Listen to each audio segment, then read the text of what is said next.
What's your sign say? I was trying to read your sign a little bit ago and I couldn't fucking read it. Can you throw that smile over her sign? Is that possible? Let's see. No? Can't do it?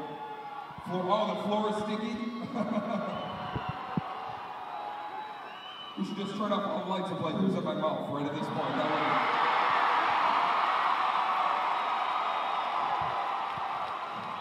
Who is this loudmouth motherfucker?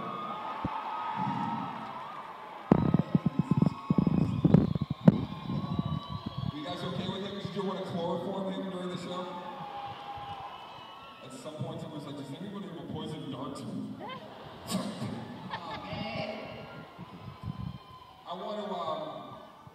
I want to say a couple things. Thank you very much, man. Very cool. Come on, you guys. This is, okay, no.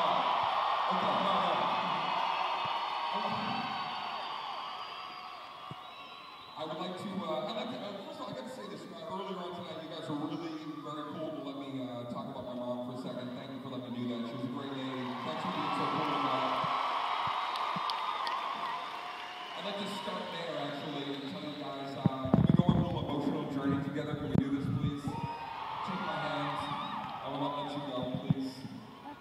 A couple of things. Well, some people, you don't know that when my mom, she got cancer, and when my mom passed away, my dad actually got cancer at the same time. I lost both my folks within 9 months of each other.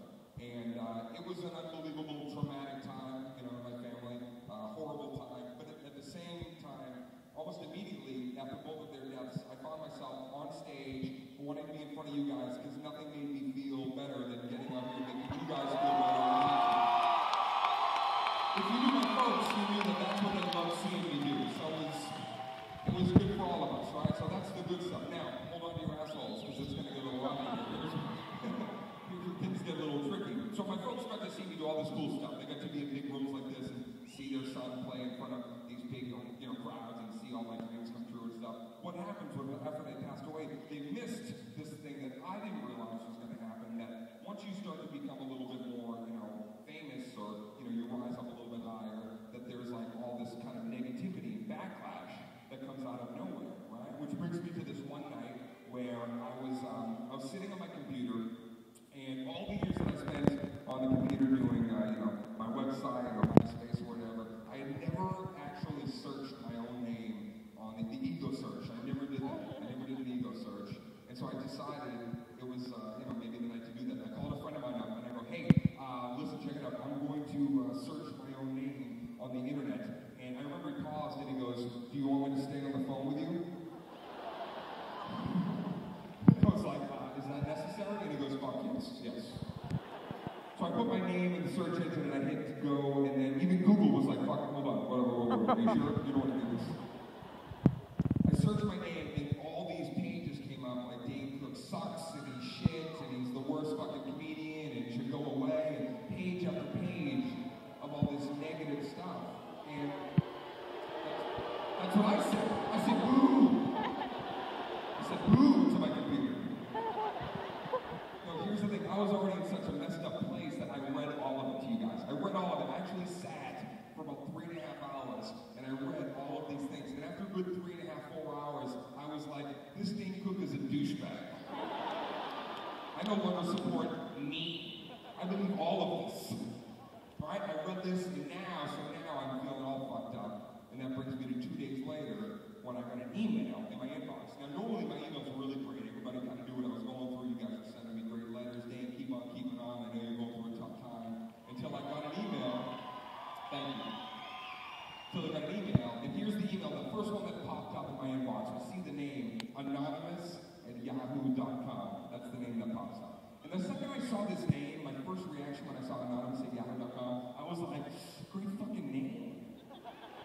Right? This is the anonymous. This isn't anonymous 225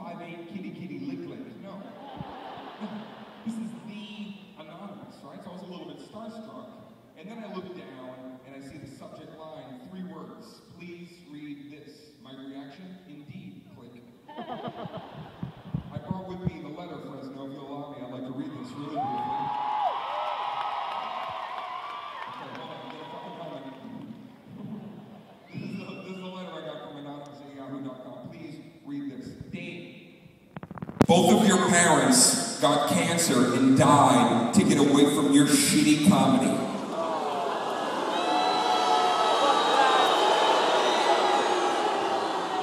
I read that, and my very first reaction, I was like, very unlikely. That's I read that, and I couldn't believe it, you guys. I felt like somebody literally kicked me in the stomach, right? I sat back, and I'm staring at the computer, and I couldn't believe somebody would write something so just hateful and negative. And for the next couple of years, I kept that, you know, in my heart. From time to time, I would think about that, and it would take the wind out of my sails. And other times, I would think about it, and it would motivate me to give the best shows of my fucking life, right? It made me funnier, and more material would come out and hang with you guys and tour. So it really gave me like this, you know, extra blast of fuel, right? And so, as fate would have it, almost 2 years to the day, guess who decides to write me a follow-up email? It's the first in my inbox. Again, the first name that comes up. And when I saw it come in, I was like, great fucking name, first of all. But I stared at it for probably 20 minutes, thinking about how that name and that letter just affected my life. And I was gonna delete it. I was just gonna not even read what this person had to say. And then I saw the subject line, 3 words, please read this. My reaction, indeed. I'm a sucker for a polite subject line. This is the letter that I received from Anonymous almost 2 years later. Check it out. Dane, I was drinking, out of work, and depressed when I wrote you that letter a couple of years ago. I am myself dealing with my father dying of a brain tumor. I respect and understand you now, Anonymous. So I read that a couple of times, and I thought to myself, you know what? I think it's time to write back. Here's my follow-up email to Anonymous. Anonymous, your father got a brain tumor because he was tired of thinking about his drunk, jobless, spineless fuckface in the sun.